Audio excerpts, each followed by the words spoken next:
नमस्कार। मैंने अपना परिचय तो दिया ही नहीं था। तो 18 अक्टूबर 1952 की मेरी पैदाइश है और वो लक्ष्मी पूजन का दिन था। तो मेरे दादाजी ने मेरा नाम लक्ष्मी रिजवाना रखा और 22 साल की उम्र में मेरी शादी हुई एक हिंदू आईपीएस ऑफिसर से। मैं मुस्लिम परिवार से हूँ और फिर हमारा एक क्या कहूँ एक भटकने वाला एक ऐसा सफ़र शुरू हुआ और अब हमारी शादी को 50 साल हो जाएंगे। काफ़ी कुछ देखा, काफ़ी अनुभव किया और आज मैं आपको कहानी सुनाने जा रही हूँ अपनी लिखी हुई, जो कि शायद मैंने अपनी उम्र के 35वें साल में लिखी थी। पहली कहानी है और हिंदी में लिखी थी। कई कहानियाँ मराठी में भी लिखी हैं पर आज हिंदी में सुनाऊंगी। कहानी का शीर्षक है नीले पीले फूल। भाई, अब की गर्मियों में हिंदुस्तान में ही कहीं चलेंगे। परदेश चलने का कुछ मूड नहीं बन रहा। सुबह शेव करते करते विपुल अपनी पत्नी नीरा से बतियाने लगा। कुछ देर उसकी प्रतिक्रिया का इंतज़ार करके फिर स्वयं ही बोल पड़ा। सोचता हूँ पहले तो शिमला चढ़ पड़े, फिर आगे की देखी जाएगी।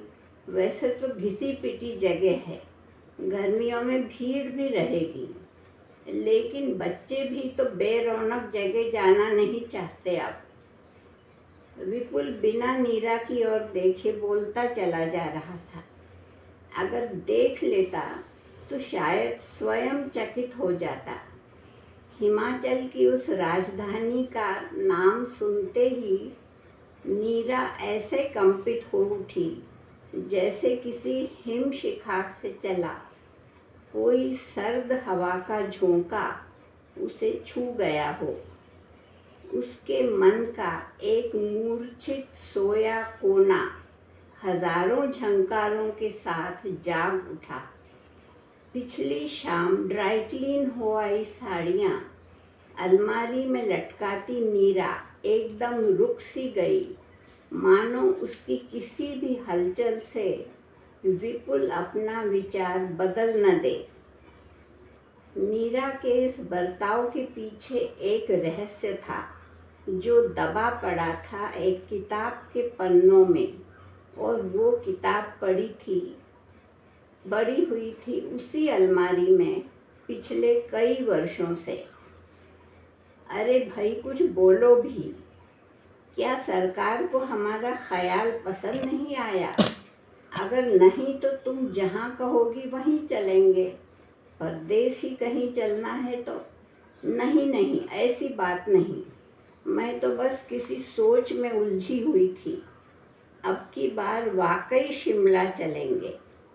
नीरा ने अपने आप पर काबू पाते हुए कहा, लेकिन फिर भी उसका अंतिम वाक्य गौर से सुनने वाले को लगता जैसे अर्ध स्वप्नावस्था में कहा गया हो। विपुल का ध्यान नहीं था। शेव करके वो तुरंत नहाने के लिए बाथरूम में घुस गया। बच्चे तो सुबह ही स्कूल जा चुके थे। नाश्ता करके विपुल भी जब ऑफिस चला गया तो नीरा ने अपनी अलमारी खोली, उसमें से वो किताब निकाली और खोला वो पन्ना जहाँ चंद सूखे हुए नीले पीले फूल चिपके हुए थे। उसने उन्हें धीरे से छुआ और अनायास बोल पड़ी, क्या उसका पता मैं लगा पाऊंगी? खड़ी खड़ी ही नीरा अतीत में खो गई। 20 साल पहले अपने माँ बाबूजी के साथ वो शिमला गई थी। केवल 14 वर्ष की उम्र थी तब उसकी। होटल हिमाचल में रुके थे वे लोग। साफ सुथरा, बड़ी ही सुंदर जगह स्थित होटल था वो। वहाँ के एक 18-19 साल का वेटर काम करता था। खूब हंसमुख, लेकिन उतना ही सभ्य और बेहद फुर्तीला। बाबूजी तो उस पर एकदम लट्टू हो गए थे। सुबह और रात में तो वो नज़र आता था डाइनिंग हॉल में, लेकिन दिन के समय नहीं। एक दिन बाबूजी ने पूछ ही लिया, भाई तुम दिन में नज़र नहीं आते, सिर्फ सुबह और रात में ही काम करते हो क्या? जी, दिन में मैं कॉलेज जाता हूँ। अच्छा, क्या पढ़ते हो? बाबूजी ने पूछा। मैं MBBS के फर्स्ट ईयर में हूँ, वो बोला। वाह भाई वाह, बड़े होनहार हो। लेकिन बेटा बुरा न मानो तो एक बात पूछूं? बाबूजी ने बड़े प्यार से कहा। जी बिल्कुल पूछिए, उसने नम्रता से जवाब दिया। बेटा तुम्हारे घर में कोई और कमाने वाला नहीं है क्या? मेरा मतलब है, वैसे तो खुद कमाना और पढ़ना अच्छी बात है, आत्मसम्मान बना रहता है, लेकिन मेडिसिन की पढ़ाई कुछ अधिक होती है ना, इसलिए पूछ रहा हूँ, बाबूजी बोले। बाबूजी, दरअसल मेरे पिता का कुछ वर्ष पहले बीमारी से देहांत हो गया। हम लोग रहने वाले देहरादून के थे। मेरे पिता का देहरादून में छोटा सा कारोबार था। माँ तो मेरे बचपन में ही चल बसी थी। मैं अकेला ही बेटा था। मेरे पिताजी का अपने छोटे भाई पर बड़ा विश्वास था। मरने से पहले अपना सारा कारोबार पिताजी ने उन्हें सौंप दिया। सोचा चाचा जी कारोबार के पैसों में से मुझे पढ़ा देंगे और बाद में यथा समय कारोबार मेरे हवाले कर देंगे। लेकिन चाचा जी ने सब हड़प लिया। घर में मुझे बड़ा तंग करने लगे। मैं अपनी पढ़ाई हरगिज़ नहीं छोड़ना चाहता था। घर छोड़ काम की तलाश में यहाँ चला आया। इस होटल में काम करते हुए पढ़ने लगा। दरअसल इस होटल के जो मालिक हैं ना, बड़े ही भले आदमी हैं। उन्होंने ही यहाँ पर मेरा पहले तो स्कूल में, फिर मेडिकल कॉलेज में दाखिला कराया। उनके औलाद नहीं है, अकेले ही रहते हैं। कहते हैं पढ़ाई का पूरा खर्च वही देंगे। मुझे तो काम करने से भी रोकते हैं, लेकिन मेरा मन नहीं मानता। सुबह 1-1.5 घंटा और रात को 1-1.5 घंटा काम कर लेता हूँ। कुतूहल और प्रशंसा से मीरा भी सब कुछ सुन रही थी। वाकई कितना नेक और सरल सच्चा इंसान है ये। होटल के मालिक के प्रति भी उसका मन श्रद्धा से भर आया। शाबाश बेटे शाबाश, बहुत खूब। अच्छा बताओ तुम्हारा नाम क्या है? बाबूजी ने पूछा। नाम तो मेरा निरंजन है। वैसे सब मुझे राजू ही कहते हैं, निरंजन ने बताया। जब निरंजन वहाँ से हट गया तो माँ ने भी कह दिया, बड़ा ही होनहार लड़का है, भगवान इसे सफलता दे और होटल के मालिक को लंबी उम्र। एक दिन सुबह होटल के लॉन में एक कोने में नीरा को कुछ घास के फूल दिखाई दिए, बड़े ही सुंदर कोमल। उसने धूप सेकते बैठे बाबूजी से चिहुक कर कहा, बाबूजी देखिए तो कितने सुंदर फूल हैं। इन्हें तोड़कर अपनी किसी किताब में दबाकर रख लेना, ये एक यादगार बन जाएंगे। बाबूजी ने कहा, अब नहीं, जिस दिन चंडीगढ़ वापस चलेंगे ना, उस दिन इन्हें मैं किताब में दबाकर रख दूंगी, नीरा ने कहा था।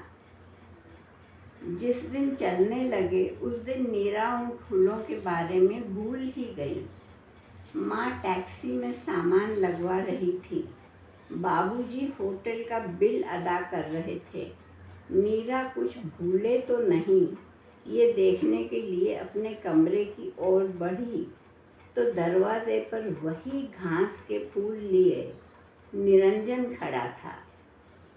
उस दिन आप अपने बाबूजी से कह रही थी ना, ये फूल बड़े सुंदर हैं। कहते हुए उसने उन घास के फूलों का छोटा सा गुच्छा नीरा की ओर बढ़ाया। चकित भरमाई सी नीरा ने आंखें उठाकर उसे देखा तो पाया कि वो बेहद उदास निगाहों से उसे अपलक देख रहा था। एक अजीब सी अजनबी संवेदना उसके अंदर तक दौड़ गई, जिसका उस समय उसका अबोध किशोर मन कोई नामकरण नहीं कर पाया। महसूस हुई कान और गालों पर एक अनोखी गर्मी। उसने निरंजन के हाथों से फूल लिए और शर्मा कर बिना कुछ कहे टैक्सी की ओर चल पड़ी। निरंजन उसके पीछे आया। तब तक बिल अदा करके बाबूजी भी वहाँ पहुँच चुके थे। नीरा के हाथ में फूल देखे तो बोले, अरे फूल इकट्ठे कर रही थी हमारी बिटिया। जी। इससे आगे नीरा कुछ बोल नहीं पाई। फिर माँ बाबूजी ने निरंजन की ओर मुखातिब हो उसे जी भरकर शुभकामनाएं दी। निरंजन ने हाथ जोड़े और टैक्सी चलने से पहले ही तेज कदमों से अंदर मुड़ गया। नीरा समझ नहीं पाई कि क्या उसकी आंखों में उन वादियों के कोहरे की नमी थी। चंडीगढ़ से जब वे लोग शिमला की ओर चले थे तो पूरा रास्ता नीरा चिड़िया की तरह चिहुकती आई थी। लौटते हुए उस विगत सृजनहीन अर्धक्षण की अनुभूति ने कितना अंतर्मुखी बना दिया था उसे। उसकी अल्हड़ता जैसे इतिहास बन गई थी। घर पहुंचते ही नीरा ने उन फूलों को अपनी एक किताब में दबा दिया। देखते ही देखते वर्ष बीतते चले गए। उन गर्मियों के बाद उस परिवार का दोबारा शिमला जाना ही नहीं हुआ। 19वें वर्ष नीरा की विपुल से शादी भी हो गई। विपुल के पास धन की विपुलता तो थी ही, उसने नीरा को चाहा भी बेहद। वैसे स्वभावतः ही वो बड़ा हंसमुख और बातूनी था। एक दिन उसने नीरा से कहा था, तुम बाहर जब निकला करो ना, तब धूप का काला चश्मा आँखों पर लगाया करो। क्यों? नीरा ने हैरत से पूछा था। पता नहीं, मेरी तरह कौन कौन बेचारे इनकी गिरफ्त में आकर घायल होते होंगे, विपुल ने छेड़ा था। अच्छा, जैसे लोगों को मेरी आंखों में देखने के अलावा और कोई काम ही नहीं, नीरा ने कहा था। अजी, हम भी उन्हीं निकम्मों में से एक हैं, क्या भूल गई? जब तुम चंडीगढ़ से अपने चाचा के पास आई थी तो कनॉट प्लेस में हमने तुम्हें देख लिया था और फिर ऐसा पीछा किया कि जिंदगी भर छूटा नहीं, विपुल ने शरारत से याद दिलाया था। लेकिन इतना भरा पूरा घर संसार होते हुए भी मीरा के मन का एक कोना बिल्कुल सूना अछूता रह गया। उस सुनसान अंधेरी गुफा में पहुंचने की राह शायद सिर्फ निरंजन को ही पता थी। न जाने मीरा कितनी देर ख्यालों में खोई रही। जब गर्मियों की छुट्टियों की तैयारियां होने लगी तो नीरा में एक अजीब सी चेतना भर गई। लड़कपन की अधीरता से वो शिमला जाने का इंतज़ार करने लगी। इतना उल्लसित उसे उसके परिवार वालों ने शायद ही कभी देखा हो। अपनी ही कार से चलेंगे, उसने विपुल से आग्रह किया। विपुल ने मान लिया। सारा रास्ता नीरा ख्यालों में खोई रही। क्या निरंजन का पता मिलेगा? क्या वो शिमला में ही होगा? बाबूजी से तो उसने एक दिन यही कहा था कि डॉक्टर बनकर वो शिमला में ही प्रैक्टिस करेगा। लेकिन ज़िंदगी का क्या भरोसा, किस वक्त किस मोड़ पे ले जाए। उसने विवाह भी तो कर लिया होगा। इस संभावना को नकारा तो नहीं जा सकता। लेकिन कर भी लिया हो तो क्या? उसके अतीत के वे कुछ पल जो नितांत उसके अपने थे, उनमें तो किसी की साझेदारी नहीं हो सकती। केवल उसने उन पलों को जिया है और किसी ने तो नहीं। उन पलों की स्मृतियों को उजागर करने की चाह मन और जीवन की सारी सीमा रेखाओं को पार कर उसे व्याकुल अधीर बनाती रही। शिमला पहुंचने के दूसरे ही दिन उसने विपुल तथा बच्चों से कहा, भाई आज मैं अकेले ही शिमला में कुछ देर घूमूंगी, खुद ही ड्राइव भी करूंगी। विपुल हैरान हो उसे देखता रहा। बोला, अकेली क्यों और खुद ही ड्राइव भी करोगी? तुम दिल्ली में तो इतना डरती हो कार चलाने से, और यहाँ ड्राइव करोगी इन अनजान पहाड़ी रास्तों पर? क्या हो गया है तुम्हें? बस ऐसे ही मन कर रहा है। बहुत साल पहले माँ बाबूजी के साथ यहाँ आई थी। उन्हीं यादों को अकेले उजागर करना चाहती हूँ। नीरा ने न चाहते हुए भी कुछ खोई सी होकर बोली, ओहो, ऐसी कौन सी यादें हैं जिन्हें हम नहीं बांट सकते? और फिर होटल की कार सर्विस है, उससे जाओ, गाड़ी मत चलाओ। आखिर किस लिए रिस्क लेना चाहती हो? विपुल ने हर तरह से उसे रोकना चाहा, लेकिन नीरा के साथ हर बहस बेअसर थी।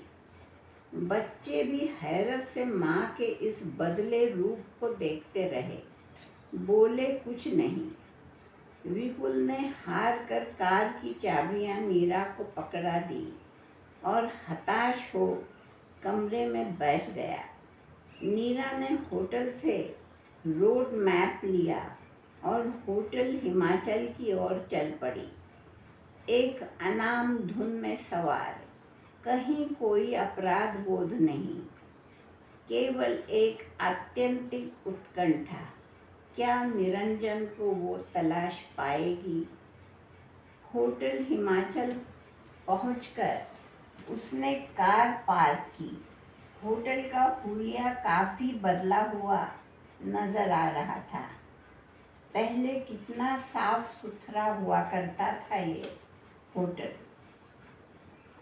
काउंटर पे पहुंचकर उसने मैनेजर से कहा, देखिए, मैं यहाँ किसी का पता पूछने आई हूँ। 20 साल पहले हम यहाँ एक बार आए थे तब। 20 साल पहले? पिछले 10 सालों से मैं यहाँ मैनेजर हूँ। किसका पता चाहती हैं आप? मैनेजर ने उसकी बात काटते हुए उससे प्रति प्रश्न किया। ओह, क्या इस होटल के मालिक से मैं मिल सकती हूँ? मीरा ने बड़ी आशा से पूछा। इस होटल के जो पुराने मालिक थे, उनका तो देहांत हो गया कोई 7 साल पहले। नए मालिक तो, हे भगवान, पुराने मालिक का देहांत हो गया। मीरा एकदम हताश हो उठी। अब कौन उसे निरंजन का पता बताएगा? उसकी निराशा देख मैनेजर ने उससे कहा, देखिए, इस होटल के जो पुराने मालिक थे, सुना है उन्होंने एक वेटर को बिल्कुल अपने बेटे की तरह रखा था। शायद वो आपकी। कहाँ है वो? क्या करता है? शिमला में ही है। क्या आप मुझे उसका पता बता पाएंगे? मीरा का खोया उल्लास लौट आया और उसने सवालों की बौछार कर दी। वो आजकल शिमला में ही है। काफ़ी जाना माना डॉक्टर है, डॉक्टर निरंजन कुमार। पुराने मालिक ने पढ़ाई के लिए उसे परदेश भी भेजा था और उन्होंने ही अस्पताल भी खुलवा दिया। मैनेजर जैसे जैसे बताता गया, मीरा का चेहरा खुशी से खिलता गया। निरंजन के अस्पताल का पता जानने के लिए वो बेताब हो उठी। मैनेजर ने एक कागज़ पर उसे रास्ता समझाते हुए पता बताया। मीरा ने बेसब्री से उसके हाथ से कागज़ छीना और बिना धन्यवाद दिए ही अपनी कार की ओर तेजी से दौड़ पड़ी। खुशी और उत्कंठा से उसका शरीर कांप सा रहा था। ये ऐसी उत्कंठा, ऐसा अछूता कंपन उसके लिए तकरीबन अपरिचित ही था। जिस व्यक्ति को उसने वर्षों पहले केवल एक ही बार देखा है, क्या वो ऐसी विलक्षण संवेदना जगा सकता है? मीरा को अपने आप पर अचरज हो रहा था। अस्पताल होटल से ज़्यादा दूर नहीं था। पता ढूंढने में मीरा को खास परेशानी नहीं हुई। गेट से अंदर घुसते ही उसने देखा कि छोटा सा लेकिन काफ़ी साफ सुथरा था अस्पताल। मुख्य द्वार से अंदर जाते ही सामने रिसेप्शनिस्ट ने उसे एक कार्ड थमाया, जिस पर मीरा ने कांपते हाथों से अपना नाम लिखा और वापस किया।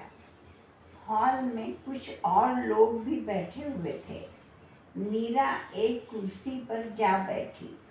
इतना उत्कंठा भरा इंतजार तो नवपरिणीता मीरा ने सुहाग रात के दिन अपने पति का भी नहीं किया था।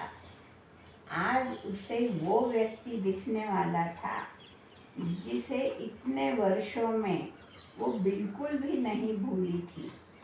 मीरा को देखते ही वो अनायास कह उठेगा, अरे आप इतने सालों बाद पहचाना मुझे? कांपते होठों से कुछ अल्फाज फिसल पड़ेंगे। इस पर निरंजन का क्या जवाब रहेगा? अचानक उसका नाम पुकारा गया।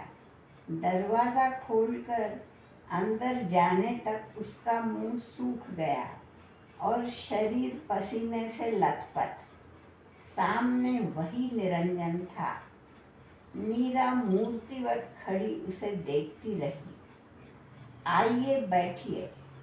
किसी व्यावसायिक डॉक्टर की सभ्यता से डॉक्टर निरंजन ने उससे कहा, हे भगवान, लगता है इसने मुझे पहचाना ही नहीं। निरंजन उसे पहचानेगा नहीं, इस संभावना का तो उसने कभी अनुमान ही नहीं किया था। वो जड़वत कुर्सी पर बैठी। कहिए, क्या प्रॉब्लम है आपको? डॉक्टर उसे पूछ रहा था। जी, प्रॉब्लम नहीं, मुझे मैं मीरा की समझ में नहीं आ रहा था कि उससे कैसे पूछे, कैसे बताए। हाँ हाँ, कहिए, आप कुछ परेशान सी लग रही हैं। आपके साथ और भी कोई है या आप अकेली आई हैं? निरंजन उससे पूछ रहा था। जी नहीं, मेरा मतलब है जी हाँ, होटल में हैं मेरे पति और बच्चे। मैं आपके अस्पताल में अकेली आई हूँ। मैं पूछना चाह रही थी कि क्या आप होटल हिमाचल जानते हैं? नीरा ने पूछने की कोशिश की। क्या आप वहीं रुकी हैं? वहाँ पर कोई बीमार है? मतलब आप मुझे विजिट पर बुलाने आई हैं? नहीं नहीं, मैं वहाँ नहीं रुकी हूँ। विजिट पर भी नहीं बुलाना चाहती। मैं तो क्या उस होटल के पुराने मालिक को कभी आप जानते थे? मीरा की खुद समझ में नहीं आ रहा था कि वो क्या बोल रही है। क्या आप उनका पता जानना चाहती हैं? अफसोस, वे अब इस दुनिया में नहीं रहे। कुछ 7 साल पहले उनका निधन हो गया, डॉक्टर निरंजन ने बताया। जी, वो तो मैंने भी सुना। लेकिन लेकिन आज से 20 साल पहले हम उस होटल में रुके थे। मतलब मैं और मेरे बाबूजी और माँ उस समय वहाँ पर एक। अब नीरा बेहद व्याकुल हो उठी। उसे कतई समझ में नहीं आ रहा था कि वो उस डॉक्टर से कैसे पूछे कि क्या वो वही राजू है। अंत में उसने अपनी पर्स में से वो लिफाफा निकाला जिसमें वो नीले पीले घास के फूल रखकर साथ लाई थी। धीरे से फूलों को निरंजन के सामने रखते हुए उसने पूछा, क्या आप इन फूलों को पहचानते हैं? क्या ये फूल आपने कभी किसी को? इससे आगे उससे बोला न गया। ये क्या फूल हैं? शायद आप किसी को खोजने यहाँ आई हैं, लेकिन लगता है आपको कुछ गलतफहमी हुई है। डॉक्टर निरंजन ने बड़े ही शांत भाव से कहा। मीरा को सारी दुनिया घूमती हुई सी नजर आने लगी। क्या सच में आप इन फूलों को नहीं जानते? कुछ याद नहीं आपको? मीरा बेताब हो उठी। नहीं तो देखिए, मैंने कहा ना, आप किसी गलत जगह भटक गई हैं। निरंजन ने हल्की सी मुस्कान के साथ फिर कहा। ओह, मीरा के होठों से एक अस्फुट सी आह निकली। कुर्सी को थामते हुए वो डगमगाते कदमों से खड़ी हुई और धीरे धीरे दरवाजे की ओर बढ़ी। दरवाजे का नॉब घुमाते हुए एक बार उसका फिर दिल चाहा जैसे वो घूम जाए, निरंजन से सीधा सवाल करे, क्या तुम वही निरंजन नहीं हो? वही निरंजन जिसने 20 साल पहले एक 14 वर्षीय लड़की को ये घास के फूल थमाए थे। उसे ऐसी निगाहों से देखा था जिसे वो लड़की आज तक भुला नहीं पाई। निरंजन, मैं वही लड़की हूँ। क्या अब भी मुझे जानोगे नहीं? लेकिन तब तक डॉक्टर ने अगले पेशेंट के लिए बेल बजा दी थी। वो बाहर निकली। कुछ ही मिनट पहले खुशनुमा हवा में लहराती एक चुनर तूफान की जकड़ में मानो तार तार हुई जा रही थी। थोड़ी देर काउंटर को पकड़कर नीरा खड़ी हो गई। अपने आप पर काबू पाने की भरसक कोशिश करने लगी। फिर उसने अपने पर्स से एक कागज और पेन निकाला। उस पे जिस होटल में वो अपने परिवार के साथ रुकी थी उसका नाम, टेलीफोन नंबर तथा रूम नंबर लिखकर रिसेप्शनिस्ट को थमाते हुए बोली, प्लीज जरा इस नंबर पर मेरी बात करा देंगी आप? फोन मिलाकर रिसेप्शनिस्ट ने उसे रिसीवर थमाया। हेलो, धीरे से नीरा ने कहा। हेलो नीरा, कहाँ से बोल रही हो? क्या बात है? उधर से विपुल की चिंतित आवाज आई। सुनो विपुल, मैं रास्ता भूल गई थी। किसी गलत फहमी में मैं किसी डॉक्टर निरंजन कुमार के अस्पताल में आ गई। तुम यहाँ आकर, अरे तो अपने होटल का नाम बताकर रास्ता पूछ लो। इतना फेमस होटल है, कोई भी तुम्हें डायरेक्ट कर देगा, विपुल ने उधर से कहा। नहीं विपुल, अब मुझ में कार चलाने की हिम्मत नहीं। दरअसल तबीयत कुछ खराब लग रही है। तुम यहाँ आकर मुझे ले जाओ प्लीज, नीरा ने इल्तिजा भरे स्वर में कहा। देखा ना, मैं पहले ही कहता था, गाड़ी चलाने की तुम्हें आदत नहीं है। ठीक है, पहुँच जाओ। जरा ठीक से नाम बताओ तो अस्पताल का। मीरा ने नाम बताया और विपुल ने रिसीवर रख दिया। बाहर तो धूप थी, लेकिन मीरा की आंखों में बंद वो निरंतर पल बूंद सा फिसल कर वक्त के घने कोहरे में खो गया था। वो ठगी सी लुटी सी देखती रह गई थी। उसने पर्स में से वो लिफाफा निकाला जिसमें वो नीले पीले फूल रखकर दिल्ली से चली थी। बरसों संजोए फूल। वेटिंग रूम के कोने में एक कूड़ेदान था। नीरा ने उस कूड़ेदान में धीरे से लिफाफा छोड़ दिया। विपुल तेज कदमों से सीढ़ियां लांघता हुआ बढ़ रहा था। नीरा ने झट धूप का चश्मा आंखों पर लगा लिया, कहीं विपुल उन सजल आंखों में की धुंध देख न ले। तुम भी कमाल करती हो नीरा, अस्पताल कैसे पहुंची? जाना कहाँ चाह रही थी? मैं कह भी रहा था कि होटल की कार ले लो, लेकिन पता नहीं उस समय तुम्हारे सर पर क्या सवार था। विपुल बोलता चला जा रहा था। कुछ नहीं विपुल, जो सवार था उतर गया। बस ऐसे ही अकेले कुछ वक्त गुजारना चाहती थी। मीरा ने अपने आप को जब्त करने की भरसक कोशिश करते हुए कहा। अब शिमला की वो हसीन वादियाँ उसके लिए रेगिस्तान की वीरानियाँ बन चुकी थी।